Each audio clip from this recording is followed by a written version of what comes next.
Hello everybody, we are back. EuroNASCAR semi-finals are officially on. We are in Germany, Oschersleben, and we are ready for qualifying of EuroNASCAR Pro and EuroNASCAR 2.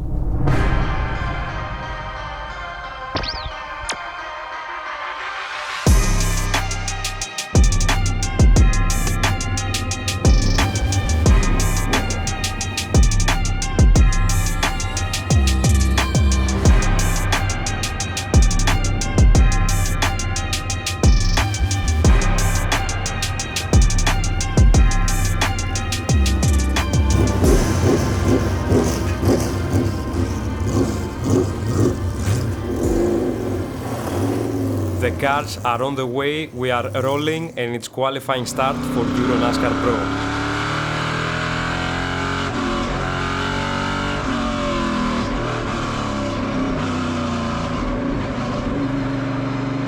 So the qualifying of EuroNASCAR Pro has just started, but unfortunately I didn't even manage to finish one lap. No, the car shut down, it's not working.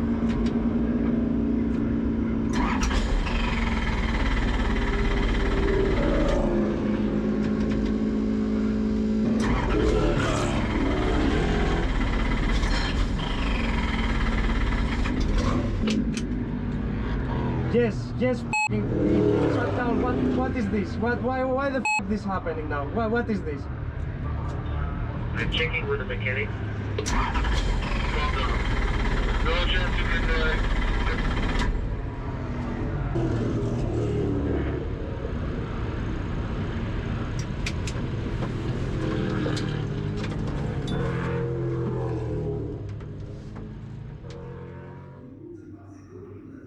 As you can see, there is a huge disappointment from the team because we were very fast on the free practice sessions, but this, as you can see here on the leaderboards, put us in P24 for the start of EuroNASCAR Pro.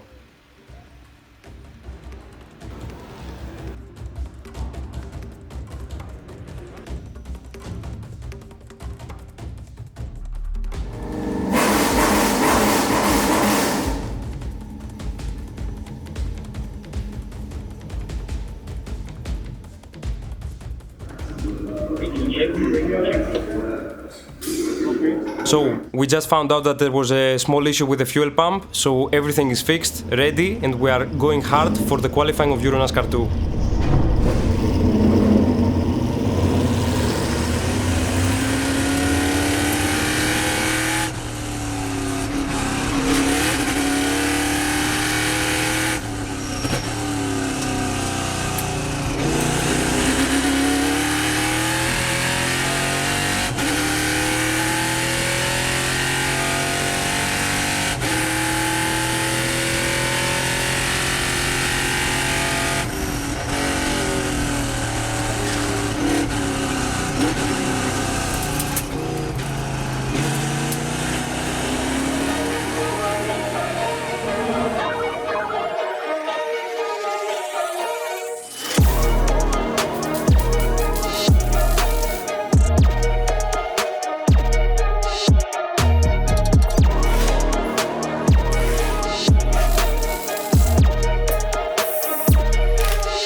So, we are back, we are starting on P24 for the race of EuroNASCAR Pro, semi-final number 1.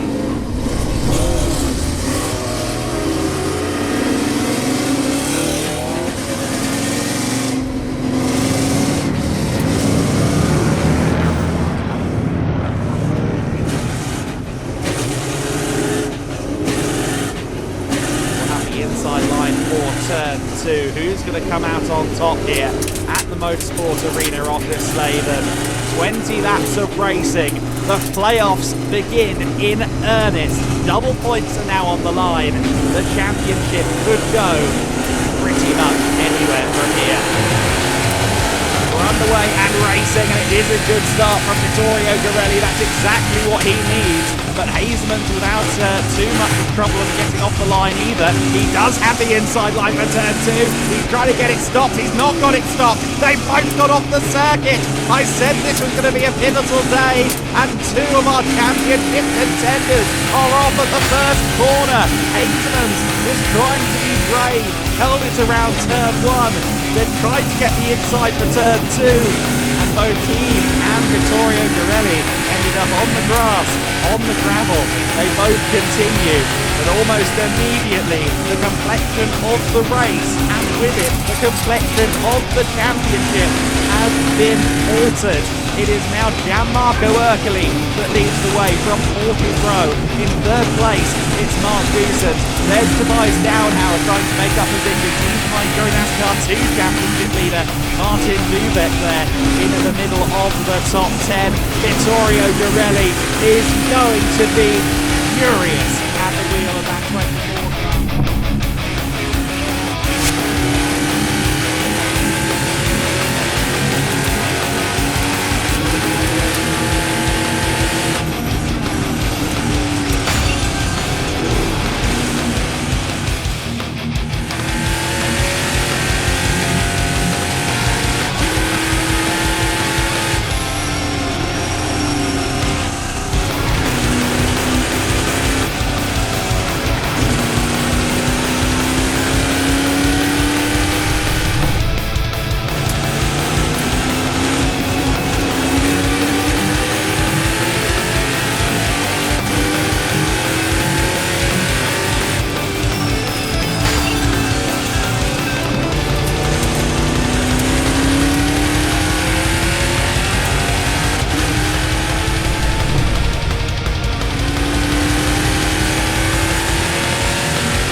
Dubek and everyone else all on his back bumper, and again Mark Goosens proved the cork in the bottle, but Seahawks is off the circuit. He digs the rear axle into the gravel trap.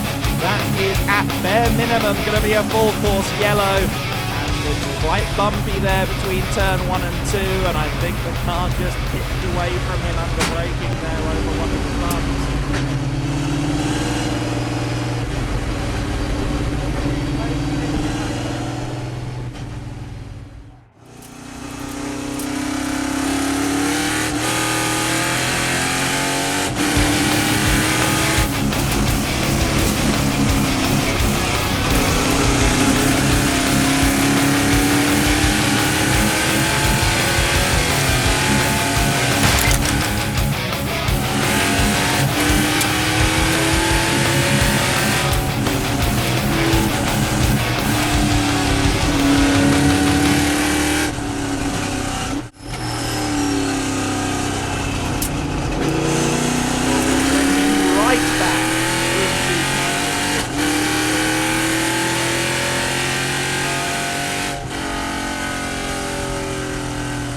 Huge recovery starting from P24. We finished P9 after some penalties were given in front.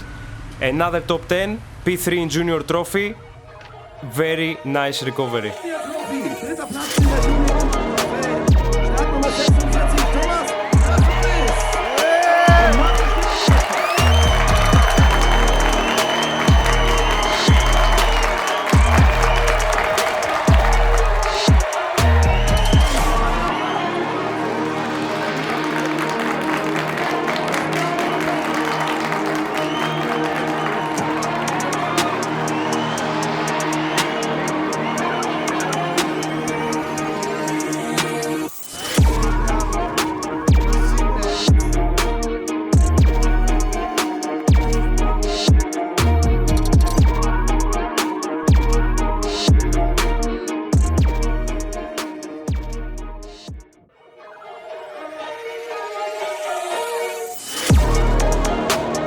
Now the standard checks have been made and we are going to the grid for the start of EuroNASCAR 2 semi-final 1.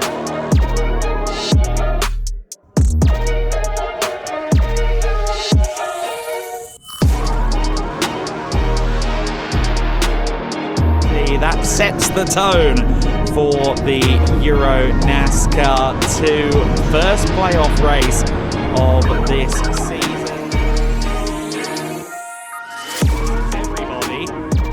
Frankly, everybody has been second to Martin Dubek so far this season. Will that now change as we go into the playoffs? Certainly.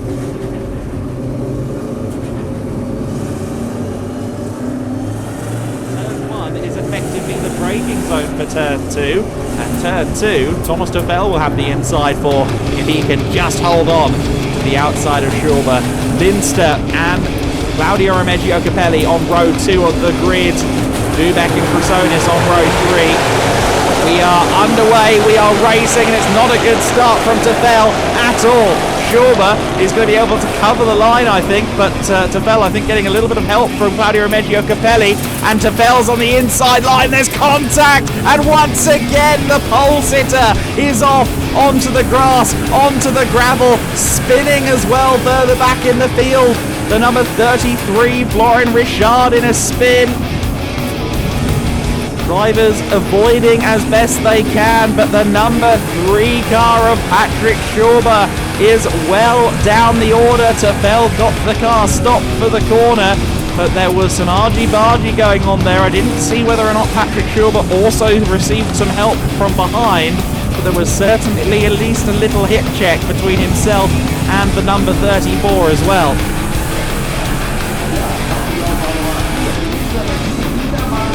Through the chicane they go, and look at the damage on Claudio Remeggio Capelli's car. He must have had some contact then as well. He must have had some role to play in some of the contact down at Turn 2, because that car is shedding bodywork left, right and centre.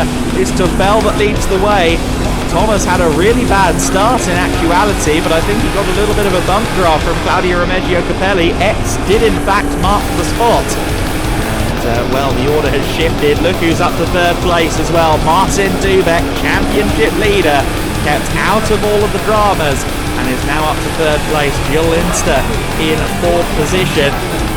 5th place is KRASONIS. 6th place is Dombrowski.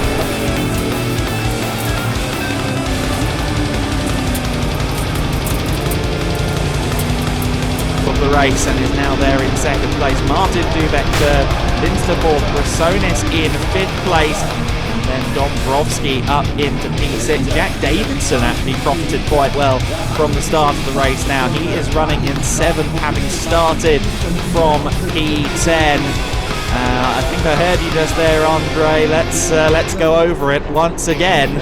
Dramas in the early going here at Ottersleben. Yeah, it was like somebody retiring. Is it Mario Ercoli? Yeah, Mario Ercoli is out then, and we saw him gesticulating there. He was already down to, let's see, Claudio Remeggio Capelli can hold off Dubek, or whether he could perhaps try and sneak past de Velde. If de Velde is between Capelli and the field, that would be hugely useful for the Italian driver. We begin lap 12 of the race with Thomas de Velde leading the way, but with a 30-second penalty hanging over his head. Claudio Remeggio Capelli is there behind him, has a look to the inside at the first corner, but isn't close enough for a move. De Velde strays wide. Capelli has a little look to the inside. Now he will no doubt be aware of the penalty to the number 34, and what that means is that he probably won't take any undue risk trying to get around the 34 car. Here comes KRASONIS trying to get around Martin Dubek. KRASONIS has already gotten past Jill Linster since the resumption of the race, and now he's going for what will be, of course, 2nd place once we factor in the penalty for Thomas de Velde. KRASONIS, who of course had the dramas in qualifying in EuroNASCAR Pro, the team quickly got the car back out there for the EuroNASCAR 2 qualifying, And KRASONIS is paying back the efforts of Marco Schmidt Motorsport by running in currently a net third position. He got very loose there through the chicane, a sure heart-in-mouth moment for him there. But a good result possibly on the cards here for the 46 team.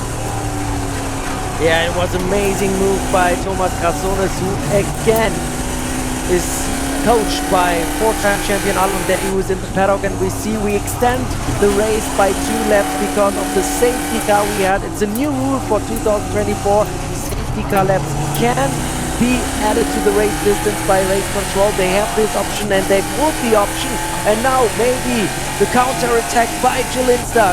They head into turn 1. Can he make it stick to the outside? KRASONIS and Linster side by side. Linster with the inside for turn 2 then. Surely he's got the move made. No, yes he does. KRASONIS I thought might just be able to hold on around the outside. But no, Linster reclaims the position that was his before the safety car left the scene.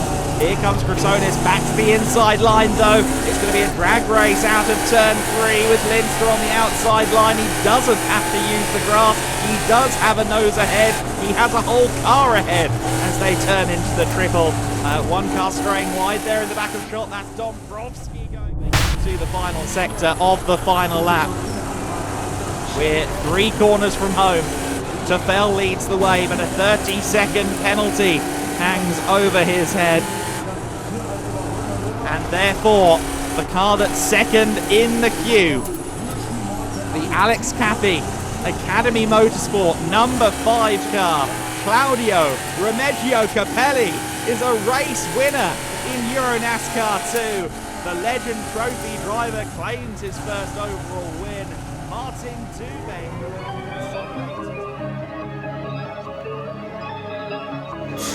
We drive better than them.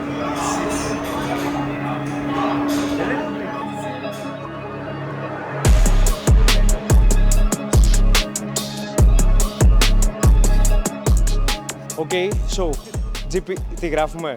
So GP Germany. Okay, so GP Germany has officially finished.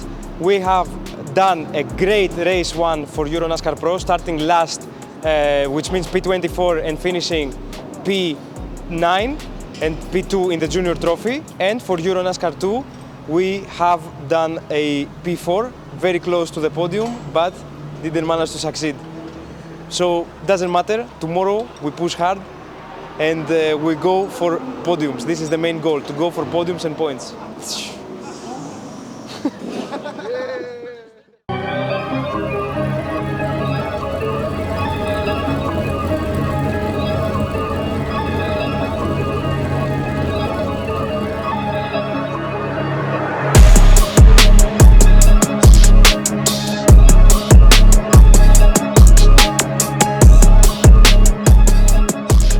Back from Patrick Schauber, and that feels a lot more surmountable.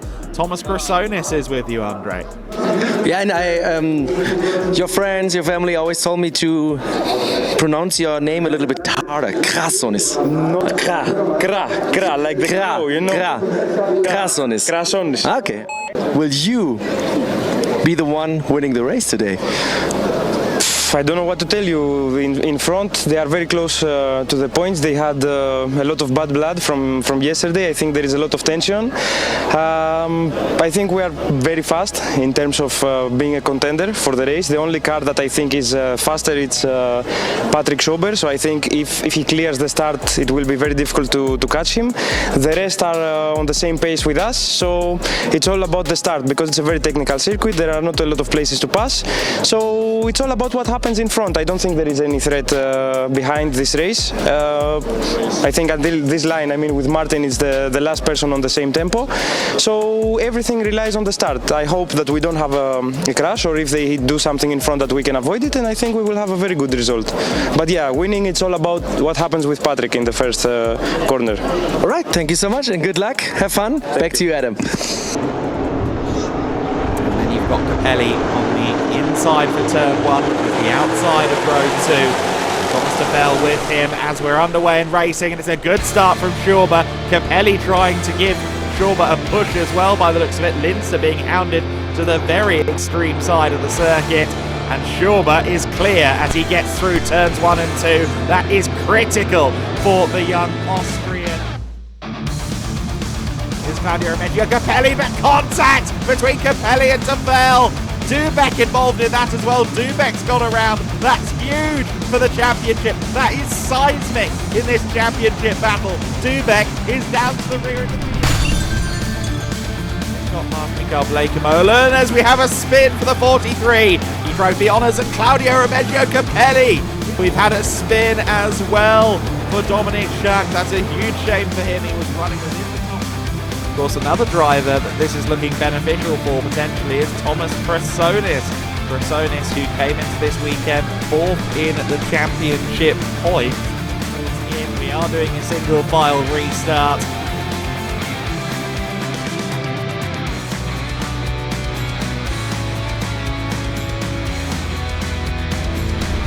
Rally crossing there, he was fighting with KRASONIS. Davidson to the inside of him, but Neumann goes off the road himself, trying to avoid contact. Marco Schmidt Motorsport still have a dog in the fight towards the front of the order, and that is Thomas KRASONIS, who is punting the rear of Melvin de Front here for 4th position. Thomas KRASONIS just behind him. Jack Davidson, of course, also looking for a top 5 here in the number 21 car.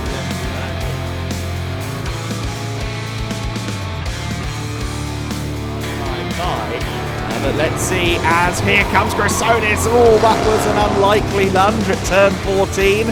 I dare suggest, though, the unlikeliness of it, that you have to run down there now if you haven't already. So he finishes 3rd, and indeed, if he stays 3rd with the investigation, there comes Davidson around the outside. Brilliant move from Jack Davidson there. De Groot in 4th. Davidson now up to 5th place, but KRASONIS getting a good run there onto the back straight this time. He wants to try and get that position back. He's not going to try it around the outside, I don't think.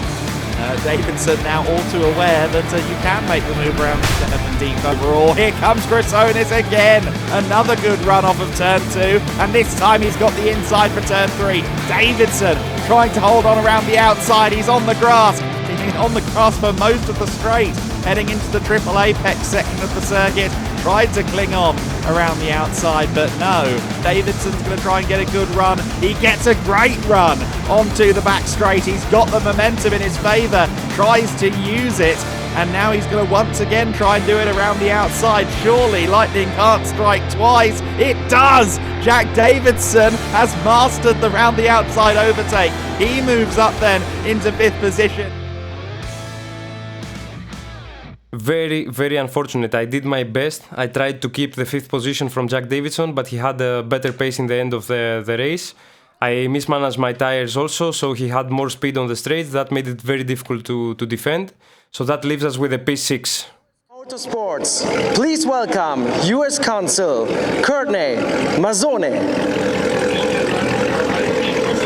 Drivers, start your engine!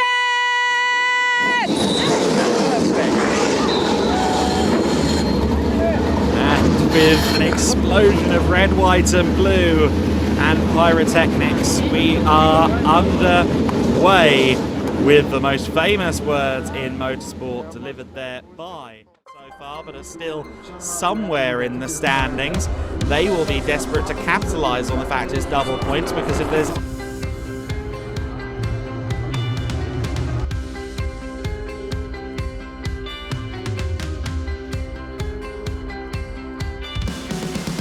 see how it shapes up as we go racing in EuroNASCAR Pro here at Oschersleben. Once again, it's semi-final number 2 in the playoffs of 2024. Tafel getting a bit wiggly there into the first corner, but it is Vittorio Garelli that leads the way. He got himself ahead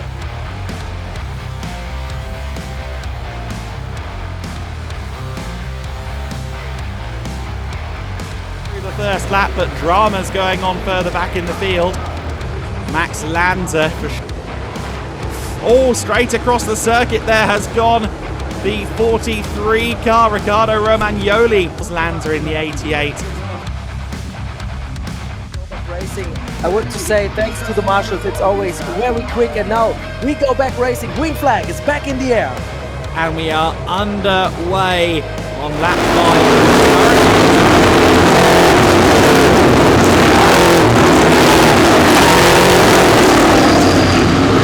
Backwards, chase the clock, and we have the next incident. The Greek driver, so KRASONIS gets more and more hungry to get those results in for Marco Stipp Motorsport, the German team that is celebrating its home race here in Oschersleben as well. Regarding Thomas KRASONIS running well there in 5th place under some pressure from Gianmarco Ercoli, it felt to me like the turning point for him was getting that podium in EuroNASCAR 2 at Brands Hatch, and then over the summer seemed to find something a little bit extra as well. Came to Most with form we hadn't really seen from him in quite some time. It's good driving here from KRASONIS. He's not making the mistake of being overly defensive. He's just getting on with it, putting the car where it needs to go. Back bumper, Lasser dives to the inside. Can he make something now?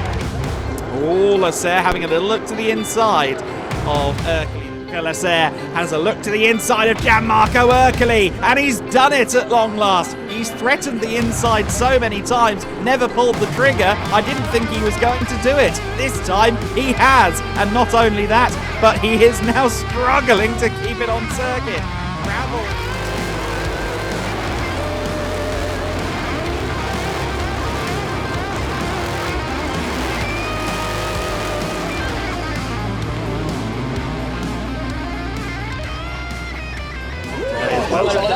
Third place in Junior Trophy, 6th overall, Thomas KRASONIS. It was a solid, strong weekend for you.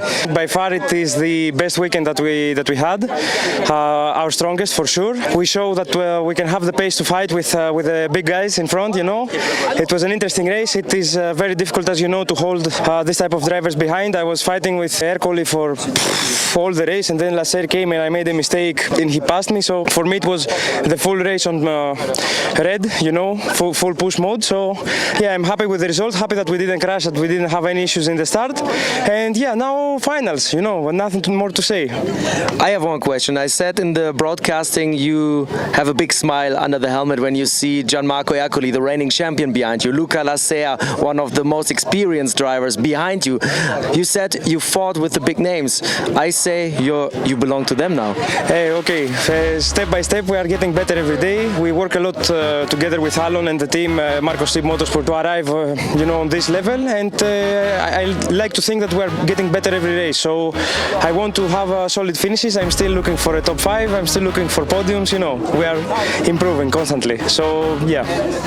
Perfect. Congratulations, Thomas KRASONIS. Back to you, Adam. Auf Rang 3, die 46, Thomas KRASONIS.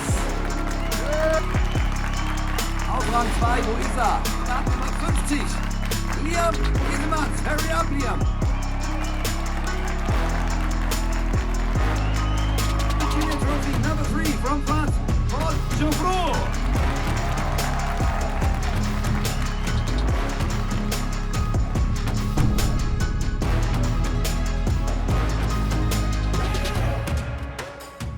So, EuroNASCAR semi-finals are over. We are very strong in the points. We are contenders for EuroNASCAR 2, and we are very, very close for a top 5 finish in EuroNASCAR Pro. So, everybody stay tuned, like, subscribe, save, put the notifications on, because in the finals, crazy things will happen. See you in Belgium.